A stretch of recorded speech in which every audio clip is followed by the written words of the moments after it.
High বন্ধুরা, তোমাদের সবাইকে স্বাগতম আমার ইউটিউব চ্যানেল মোশারেফ সায়েন্স বুস্টারে। তো এর আগের ভিডিওগুলোয় আমি দশম শ্রেণীর যে দ্বিতীয় অধ্যায় আছে গ্যাসের আচরণ, সেই চ্যাপ্টারগুলো কিন্তু পড়িয়েছি। তো আজকে আমরা পড়ব অধ্যায় 4, যে তাপের ঘটনাসমূহ আছে। তাপের ঘটনাসমূহ যে চ্যাপ্টারটা আছে, সেই তাপের ঘটনাসমূহ চ্যাপ্টার। হ্যাঁ, তা তোমরা ভালো করে লক্ষ্য করো। অ্যাকচুয়ালি তাপ ব্যাপারটা কি আমরা সবাই জানি। ক্লাস 9-এও তাপ সম্পর্কে ছিল তোমাদের, ওখানেও কিছু কিছু ধারণা পাইছো। তাপ হলো এক প্রকার কী হবে শক্তি। কেন? কারণ তাপকে ব্যবহার করে আমরা নানা ধরনের কাজ করতে পারি। এই জন্য তাপ হলো এক প্রকার শক্তি, যা গ্রহণ করলে বস্তু উত্তপ্ত হবে এবং বর্জন করলে বস্তু শীতল হবে।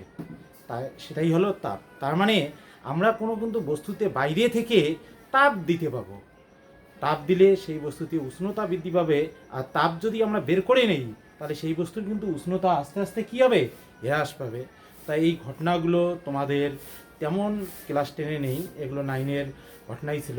তো ওদের প্রথমে যেটা আছে যে কঠিন পদার্থের প্রসারণ। দেখো, আমরা আমরা জানি যে বেশিরভাগ আমরা পৃথিবীতে যত পদার্থ দেখি, বেশিরভাগ ক্ষেত্রেই কিন্তু তাপ দিলে উষ্ণতা বাড়ে যেমন, আর তাপ দিলে কোনো বস্তুর সঙ্গে সঙ্গে আয়তনও বাড়ে।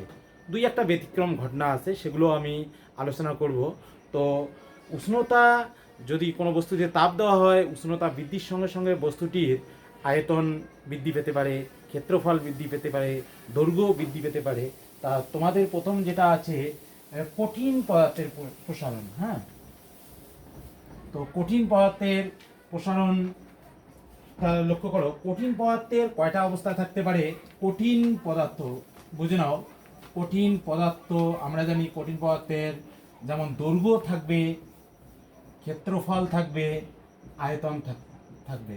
ক্ষেত্রফল আর হলো আয়তন। তাহলে কোনো কঠিন পদার্থকে তাপ দিলে তিনটা অবস্থায় পরিবর্তন হতে পারে। দৈর্ঘ্য বরাবর পরিবর্তন হতে পারে, ক্ষেত্রফল বরাবর পরিবর্তন হতে পারে, আয়তন বরাবর পরিবর্তন হতে পারে। এই জন্য কঠিন পদার্থের ক্ষেত্রে তিন ধরনের প্রসারণ দেখা যায়। কোনো তাপের প্রভাবে কোনো বস্তু যদি দৈর্ঘ্য বরাবর পরিবর্তন হয়, সেটাকে বলা হয় দৈর্ঘ্য প্রসারণ। ক্ষেত্রফল বরাবর যদি প্রসারণ হয়, তাহলে সেটাকে বলা হয় ক্ষেত্র প্রসারণ।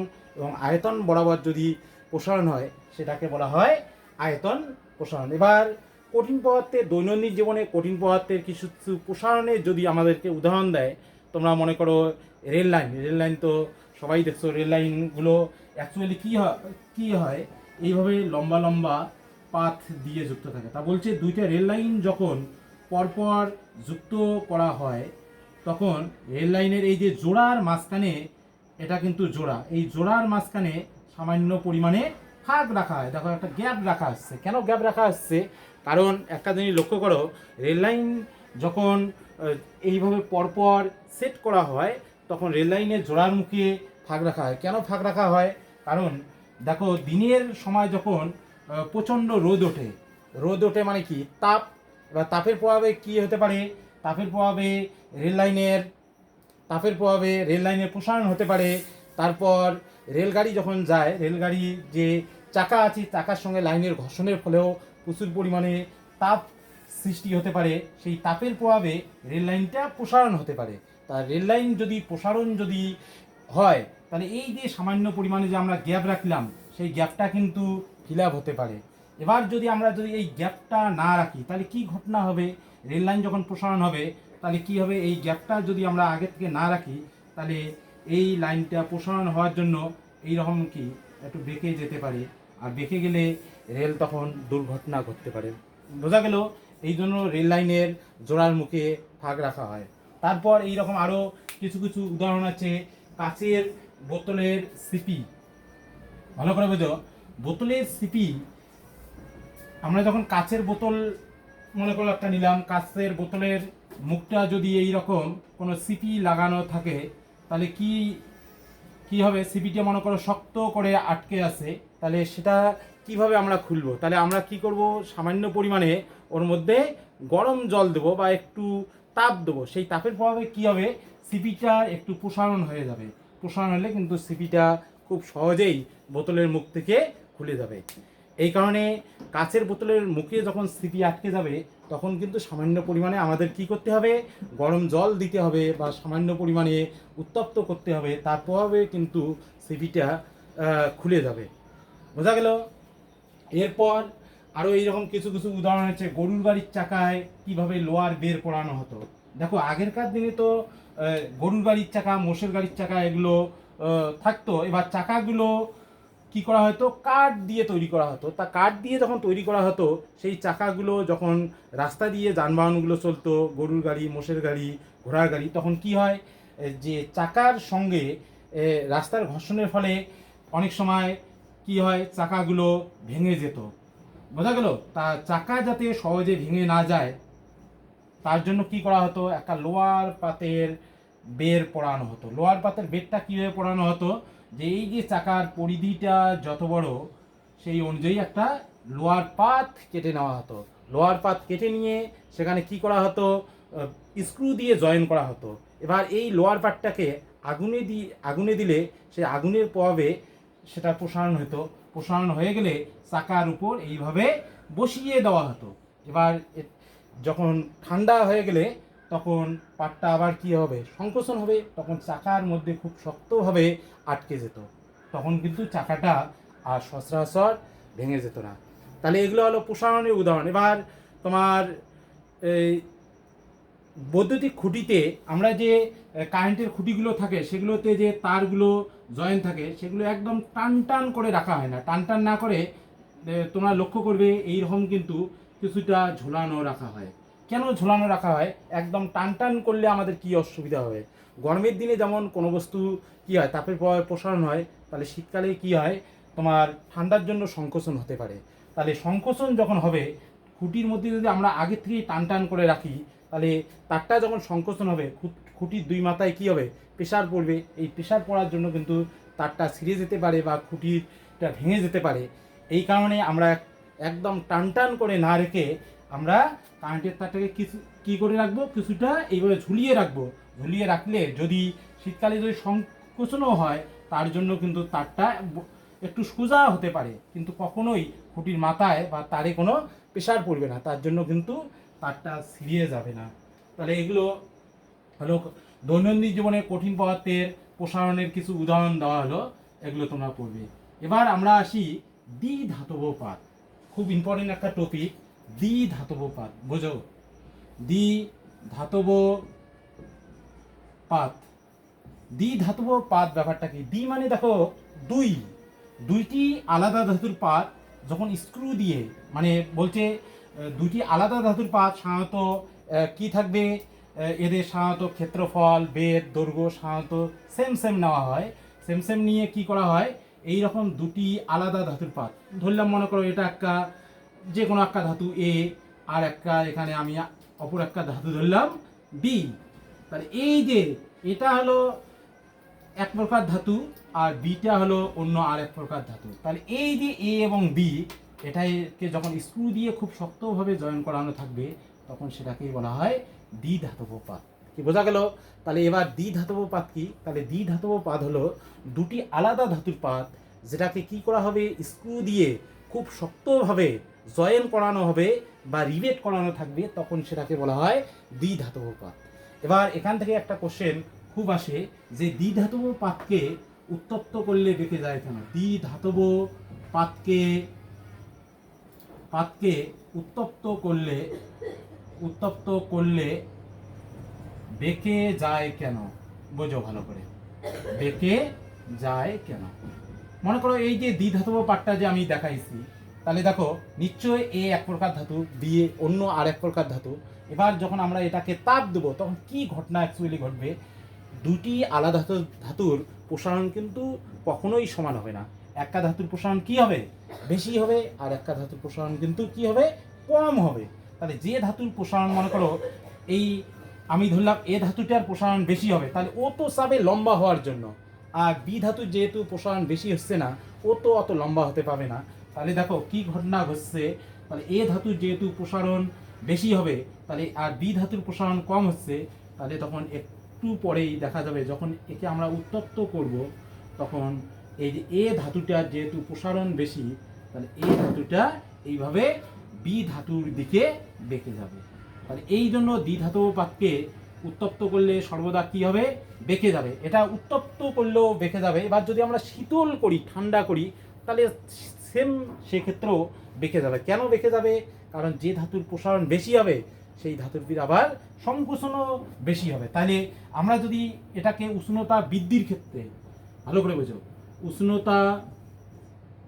উষ্ণতা বৃদ্ধি করি তাহলে এই ঘটনা হলো। এবার যদি শীতল করি তাহলে দেখো কি ঘটনা হবে, তখন তাহলে এ ধাতুর সংকোচন কিন্তু বেশি হবে আর বি ধাতুর সংকোচন কম হবে, তখন উল্টা ঘটনা ঘটবে। তখন এ ধাতুটা থাকবে এইরকম কোথায়, ভিতরের দিকে, আর বি ধাতুটা কোথায় থাকবে, এইরকম বাইরের দিকে। তাহলে এটা কিন্তু শীতলের ক্ষেত্রে এই ঘটনা ঘটবে, শীতলের ক্ষেত্রে। হ্যাঁ, তাহলে দেখো দ্বিধাতব পাত প্রথম অবস্থায় সাধারণত কি থাকবে, সোজা থাকবে। এবার উত্তপ্ত করলে যে একটা ধাতুর প্রসারণ বেশি হবে আর একটা ধাতুর প্রসারণ কি হবে, কম হবে। তাই যে ধাতুর প্রসারণ বেশি হবে সেটা কম প্রসারণযুক্ত ধাতুর দিকে রেখে যাবে। এবার যদি শীতল করি তাহলে ওর উল্টা ঘটনা ঘটবে, যে ধাতুর প্রসারণ এক্ষেত্রে বেশি হয়েছে সেটা সংকোচনও কি হবে, বেশি হবে। তাই তখন ওর সংকোচন বেশি হওয়ার জন্য ও থাকবে ভিতরের দিকে, আর যেটা সংকোচন বেশি হবে না ও থাকবে কিন্তু বাইরের দিকে। তাহলে দুই ক্ষেত্রে কিন্তু দুইটা উল্টা ঘটনা ঘটবে, কিন্তু দুই ক্ষেত্রেই বেঁকে যাবে। এটা ভালো করে মাথায় রাখবে। হ্যাঁ, এবার দ্বিধাতব পাত আমরা কোথায় কোথায় ব্যবহার করি। হ্যাঁ, এই জিনিসটা তোমাদের একটু ভালো করে বুঝতে হবে যে দ্বিধাতব পাত আমরা কোথায় কোথায় ব্যবহার করি। লক্ষ্য করো, আমরা বাড়িতে অনেক ইলেকট্রনিক্স যন্ত্রপাতিগুলো ব্যবহার করি, সাধারণত থার্মোস্টাটের ক্ষেত্রে। লক্ষ্য করো,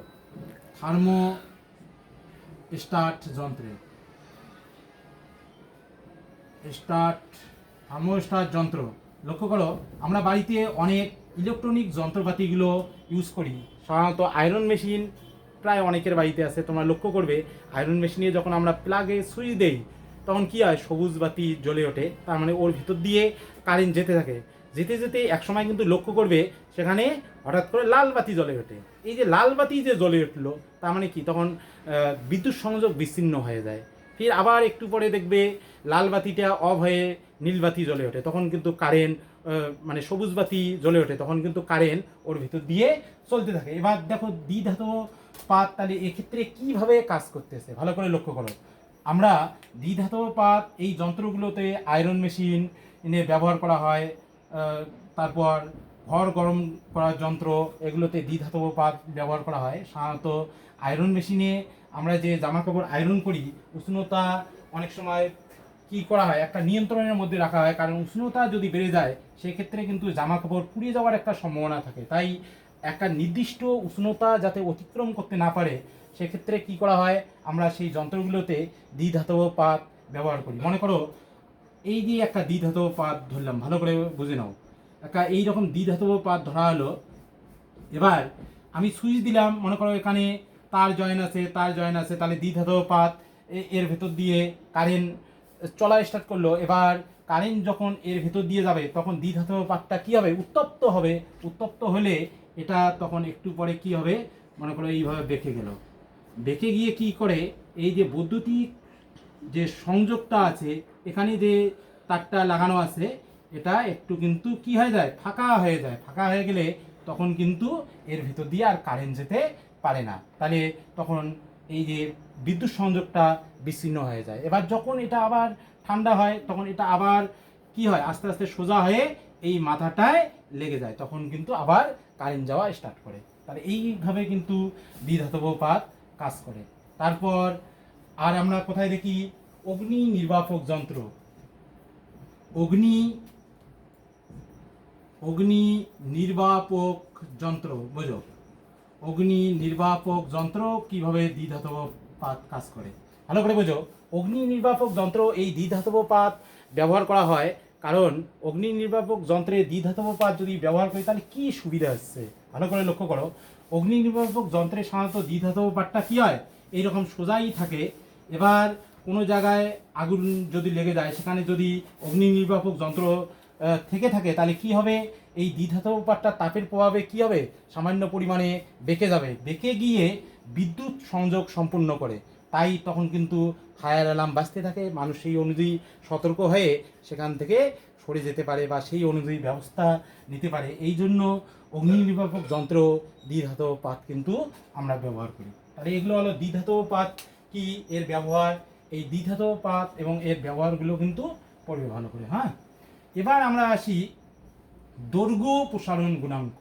দেখো তাহলে কঠিন পদার্থের, আমি প্রথমেই বলছি কঠিন পদার্থের ক্ষেত্রে 3 ধরনের প্রসারণ দেখা যায়। একটা হলো দৈর্ঘ্য প্রসারণ গুণাঙ্ক, দৈর্ঘ্য প্রসারণ গুণাঙ্ক, দৈর্ঘ্য প্রসারণ গুণাঙ্ককে লেখা হয় আলফা অক্ষর দিয়ে।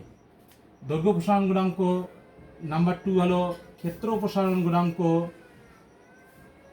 ক্ষেত্র প্রসারণ গুণাঙ্ক, একে লেখা হয় বিটা দিয়ে। আর 3 নম্বর হলো আয়তন প্রসারণ গুণাঙ্ক, আয়তন প্রসারণ গুণাঙ্ক, একে লেখা হয় গামা দিয়ে। ভালো করে মাথায় রাখো যে দৈর্ঘ্য প্রসারণ গুণাঙ্ক কি, তোমরা একটা সোজা টেকনিক খালি মাথায় রাখবে। এখানে প্রসারণ গুণাঙ্কগুলোর ক্ষেত্রে খালি মাথায় রাখবে উষ্ণতা বৃদ্ধি করতে হবে 1 ডিগ্রি, উষ্ণতা 1 ডিগ্রি বৃদ্ধি করব। আর দৈর্ঘ্যের বেলা বলবো প্রতি একক দৈর্ঘ্যে, ক্ষেত্রফলের বেলা বলবো প্রতি একক ক্ষেত্রফলে, আয়তনের বেলা বলবো প্রতি একক আয়তনে। তার মানে এখানে উষ্ণতা বৃদ্ধি করতে হবে 1 ডিগ্রি। তাহলে যদি আমরা দৈর্ঘ্য প্রসারণ গুণাঙ্ক বলি তাহলে আমাদের কি বলতে হবে, একক পরিমাণ উষ্ণতা বৃদ্ধির জন্য কোনো কঠিন পদার্থের প্রতি একক দৈর্ঘ্যে যে পরিমাণ দৈর্ঘ্য বৃদ্ধি ঘটে তাকে বলা হয় দৈর্ঘ্য প্রসারণ গুণাঙ্ক। তার মানে উষ্ণতা কতটুকু বৃদ্ধি করতে হবে, 1 ডিগ্রি। আর একক দৈর্ঘ্যে, এই একক দৈর্ঘ্যে কথাটা যদি তোমরা না বলো তাহলে কিন্তু হবে না। একক পরিমাণ উষ্ণতা বৃদ্ধির জন্য একক দৈর্ঘ্যে যে পরিমাণ দৈর্ঘ্য বৃদ্ধি ঘটে তাকে বলা হয় দৈর্ঘ্য প্রসারণ গুণাঙ্ক। তাহলে ক্ষেত্র প্রসারণ গুণাঙ্ক কী হবে সংজ্ঞা, কোনো কঠিন পদার্থের একক পরিমাণ উষ্ণতা বৃদ্ধির জন্য প্রতি একক ক্ষেত্রফলে যে পরিমাণ ক্ষেত্রফল বৃদ্ধি ঘটে তাকে বলা হয় ক্ষেত্র প্রসারণ গুণাঙ্ক। আর আয়তন প্রসারণ গুণাঙ্ক কি, কোনো কঠিন পদার্থের উষ্ণতা একক পরিমাণ বৃদ্ধি করলে যে পরিমাণ প্রতি একক আয়তনে যে পরিমাণ আয়তন বৃদ্ধি ঘটে তাকে বলা হয় আয়তন প্রসারণ গুণাঙ্ক। তাহলে এই দৈর্ঘ্য প্রসারণ গুণাঙ্ক, ক্ষেত্র প্রসারণ গুণাঙ্ক, আয়তন প্রসারণ গুণাঙ্ক, এই তিনটার মধ্যে কি সম্পর্ক আছে বুঝে নাও। দৈর্ঘ্য প্রসারণ গুণাঙ্ক, ক্ষেত্র প্রসারণ গুণাঙ্ক, আয়তন প্রসারণ গুণাঙ্ক, এই তিনটার মধ্যে অ্যাকচুয়ালি রিলেশন হলো আলফা সমান সমান, আলফা সমান সমান বিটা বাই 2 সমান সমান গামা বাই 3, এটা হলো সম্পর্ক। তাহলে এই সম্পর্কটা মাথায় রাখবে। অথবা নিচের সংখ্যা দুটির লসাগু কত, 2 এবং 3 এর লসাগু কত, 6। তাহলে আমরা যদি 6 দিয়ে প্রত্যেকটাকে গুণ করে দেই তাহলে 6 আলফা, এখানে যদি 6 দিয়ে গুণ করে দেই, 2 দিয়ে 6কে কাটলে 3 হবে, তার মানে 3 বিটা। আর এখানে 6 দিয়ে গুণ করলে 3 দিয়ে কাটা যাবে, তার মানে 2 গামা। এটাও কিন্তু সম্পর্ক। তাহলে দুইটাই তোমার মাথায় রাখবে যে আলফা বিটা গামার মধ্যে সম্পর্ক কি। তাহলে আলফা বিটা গামা এদের মধ্যে সম্পর্ক হলো আলফা সমান সমান বিটা বাই 2 সমান সমান গামা বাই 3, অথবা 6 আলফা সমান সমান 2 বিটা 3 বিটা সমান সমান 2 গামা। হ্যাঁ, এটা ভালো করে মাথায় রাখবে। তাহলে দৈর্ঘ্য প্রসারণ গুণাঙ্ক, ক্ষেত্র প্রসারণ গুণাঙ্ক, আয়তন প্রসারণ গুণাঙ্ক সংজ্ঞাটা একটু ভালো করে মাথায় রাখবে। এবার আমরা আসি দৈর্ঘ্য প্রসারণ গুণাঙ্কের রাশিমালা কি। অ্যাকচুয়ালি এখানে তিনটারই রাশিমালা একই টাইপের প্রায়। তাহলে আমি একটা দেখে দিচ্ছি, তোমরা ভালো করে লক্ষ্য করো। দৈর্ঘ্য প্রসারণ গুণাঙ্ক এর রাশিমালা, দৈর্ঘ্য প্রসারণ গুণাঙ্ক এর রাশিমালাটা কি দেখো। দৈর্ঘ্য প্রসারণ গুণাঙ্ক ধরি T1 ডিগ্রি সি উষ্ণতায় কোনো একটি কঠিন পদার্থের দৈর্ঘ্য L1 এবং উষ্ণতা বৃদ্ধি করে T2 ডিগ্রি সি করলে দৈর্ঘ্য বৃদ্ধি পেয়ে L2 হলো। তাহলে ভালো করে বোঝো, এখানে উষ্ণতা বৃদ্ধি কতটুকু হলো, উষ্ণতা বৃদ্ধি হলো কতটুকু, প্রথমে ছিল T1 পরে হয়েছে T2। তাহলে T2 থেকে T1 বিয়োগ করে তাহলে T2 minus T1 degree C. আর দৈর্ঘ্য কতটুকু বৃদ্ধি হয়েছে? দৈর্ঘ্য বৃদ্ধি হলো, প্রথমে দৈর্ঘ্য ছিল দেখো L1, পরে দৈর্ঘ্য হয়েছে L2, তাহলে দৈর্ঘ্য বৃদ্ধি হয়েছে L2 মাইনাস L1 এত একক। তাহলে একটা জিনিস লক্ষ্য করো, যদি আমরা এখান থেকে ঐচ্ছিক নির্ণয় করি T2 minus T1 degree C, উষ্ণতা বৃদ্ধিতে L1 দৈর্ঘ্য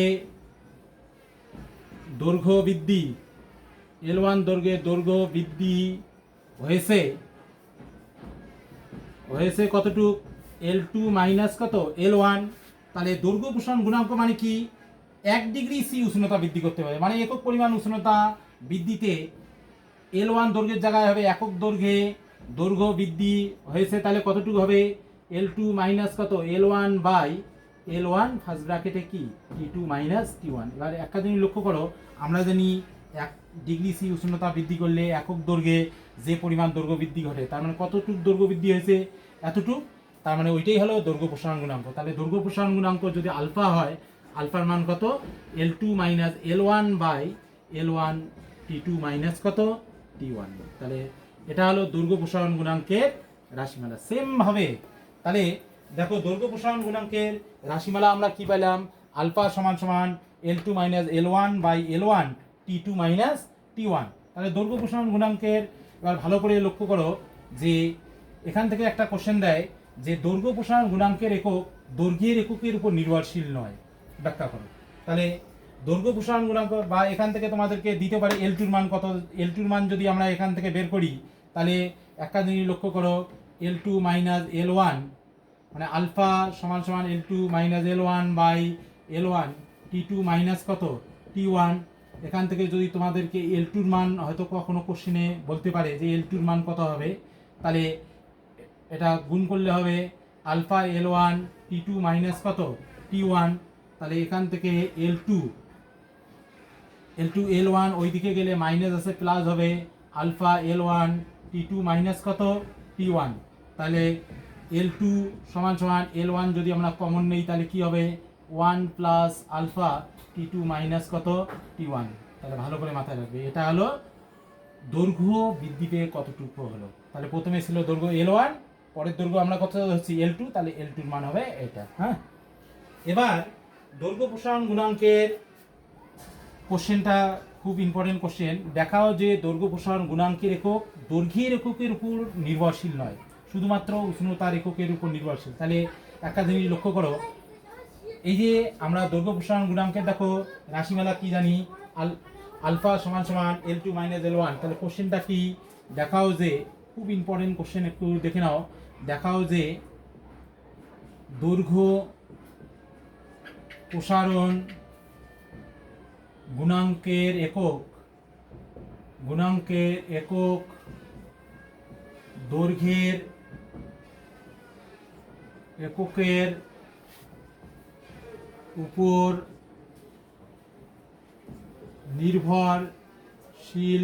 এককের উপর নির্ভরশীল নয়,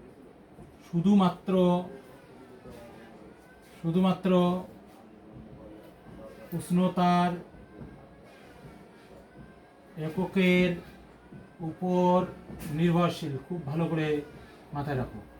দেখাও যে দৈর্ঘ্য প্রসারণ গুণাঙ্কের একক দৈর্ঘ্যের এককের উপর নির্ভরশীল নয়, শুধুমাত্র উষ্ণতার এককের উপর নির্ভরশীল। হ্যাঁ, তাহলে একটা জিনিস লক্ষ্য করো, দৈর্ঘ্য প্রসারণ গুণাঙ্কের রাশিমালা আমরা কি জানি? আলফা সমান সমান L2 minus L1 by L1 first ব্র্যাকেটে T2 মাইনাস T1। তাহলে একটা জিনিস লক্ষ্য করো, L1 মানেও দৈর্ঘ্য বোঝায়, L2 মানেও দৈর্ঘ্য বোঝায়। তাহলে দৈর্ঘ্য থেকে দৈর্ঘ্য বিয়োগ করলে একটা দৈর্ঘ্যই হবে। তাহলে উপরে হবে দৈর্ঘ্যের একক, উপরটা হলো দৈর্ঘ্যের একক, আর নিচে কি? L1 মানে এটা হবে দৈর্ঘ্যের একক, আর T2 মাইনাস T1 মানে হলো উষ্ণতার একক। তাহলে এই যে দৈর্ঘ্যের একক দেখো কাটা গেল, তাহলে কি থাকলো? 1 বাই উষ্ণতার একক, তাহলে একটা দিন লক্ষ্য করো, এই যে আলফার মান বের করতেছি 1 বাই উষ্ণতার একক। তাহলে দেখো এই কোশ্চেনটা তো সেটাই বলছে, দেখাও যে দৈর্ঘ্য প্রসারণ গুণাঙ্কের একক দৈর্ঘ্যের একক। দেখো এখানে কিন্তু দৈর্ঘ্য কথাটাই নেই, তার মানে দৈর্ঘ্যের এককের উপর নির্ভরশীল নয়, শুধুমাত্র কার এককের উপর নির্ভরশীল, উষ্ণতার। এই জন্য তোমরা লক্ষ্য করবে যে এসআই পদ্ধতিতে আলফার একক দেখবি দেওয়া আছে তোমার পার কেলভিন, অথবা পার কেলভিনটাকে তোমরা যদি কেটাকে যদি উপরে তুলতে চাও কের পাওয়ার -1 লিখলেও হবে। আর সিজিএস এককটা কি হবে? সিজিএস এককটা হবে আলফার ক্ষেত্রে পার ডিগ্রি সি, অথবা ডিগ্রি সি লেখে পাওয়ারে -1, হ্যাঁ। আর এপিএস পদ্ধতিতে ডিগ্রি এফ লেখে পাওয়ারে -1 এফ ইনভার্স। তাহলে এই কোশ্চেনটা কিন্তু ভালো করে পড়বে। দেখাও যে দৈর্ঘ্য প্রসারণ। এবার আমরা এখানে যে কোশ্চেনগুলো করলাম এটা দৈর্ঘ্যের ক্ষেত্রে করলাম, সেম জিনিস তোমাদের ক্ষেত্রফলের ক্ষেত্রেও দিতে পারে, তারপর আয়তন প্রসারণ গুণাঙ্কের ক্ষেত্রেও দিতে পারে। তোমরা একটু লক্ষ্য করবে ক্ষেত্র প্রসারণ গুণাঙ্ক আমি একবারে বলতেছি, ক্ষেত্র প্রসারণ গুণাঙ্কের রাশিমালা হবে a2 - a1 by a1 first ব্র্যাকেটে t2 - t1। এটা হলো ক্ষেত্র প্রসারণ গুণাঙ্কের রাশিমালা। আর আয়তন প্রসারণ গুণাঙ্কের ক্ষেত্রে গামা সমান সমান হবে v2 - v1 by v1 t2 minus কত t1।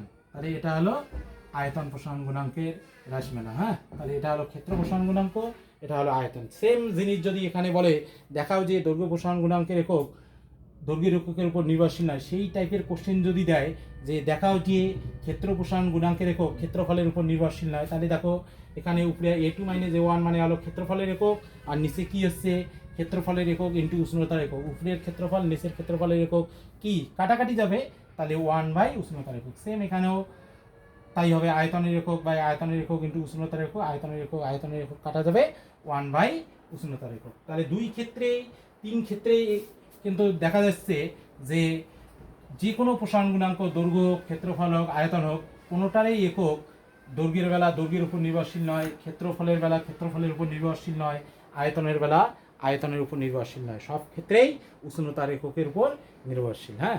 তাহলে এটা গেল কঠিন পদার্থের প্রসারণের ক্ষেত্রে কোশ্চেনগুলো। এবার অনেক সময় তোমাদের এই টাইপের কোশ্চেন দিবে পিতলের দৈর্ঘ্য প্রসারণ গুণাঙ্ক 19 × 10⁻⁻6 পার ডিগ্রি সি বলতে কি বোঝো? তাহলে একটা জিনিস লক্ষ্য করো, এই যে 19 × 10⁻⁻6 পার ডিগ্রি সি মানে হলো কত? 1 ডিগ্রি সি। তার মানে কোনো পিতল দণ্ডের উষ্ণতা যদি আমরা 1 ডিগ্রি সি বৃদ্ধি করি তাহলে প্রতি একক দৈর্ঘ্য বৃদ্ধি হবে এত একক। তাহলে অ্যান্সারটা কি? পিতলের দৈর্ঘ্য প্রসারণ গুণাঙ্ক 19 × 10⁻⁻6 পার ডিগ্রি সি বলতে বোঝায় কোনো পিতল দণ্ডের উষ্ণতা 1 ডিগ্রি সি বৃদ্ধি করলে প্রতি একক দৈর্ঘ্য বৃদ্ধি হবে এত একক। তো আজ এই পর্যন্তই থাকলো বন্ধুরা। নেক্সট ভিডিওয়ে আমরা আয়তন প্রসারণ গুণাঙ্ক, তরলে আয়তন প্রসারণ গুণাঙ্ক, গ্যাসের আয়তন প্রসারণ গুণাঙ্ক নিয়ে আলোচনা করব। ধন্যবাদ।